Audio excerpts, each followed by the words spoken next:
Paul Snider has with Paul Snider worked as a car designer for Acura, Ford, Honda, Lincoln, and Renault. He's also taught design at prestigious institutions, including New York's Pratt Institute and Detroit's Wayne State University before becoming the chair of transportation design at one of the country's premier automotive design schools, Detroit's College for Creative Studies. Paul's expertise and attention to detail is evident as soon as we sit down to go over the highlights and lowlights of this year's North American International Auto Show. He doesn't miss a line, even though he sometimes wishes he could.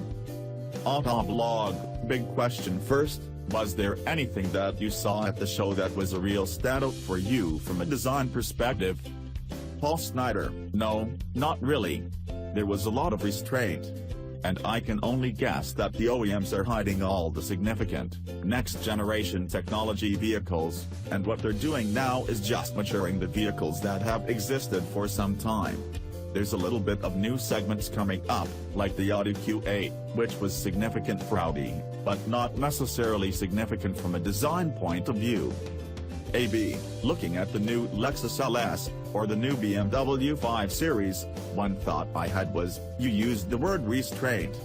Perhaps there's a slight backing away from excessive line, or excessive crease. I don't think it's universal, the new Camry's a little creasy. But I think Mercedes has led a movement away from the almost Baroque styling of earlier this decade, and others are following suit. P.S. I definitely saw the restraint. Though the Lexus has an extra line in there as well.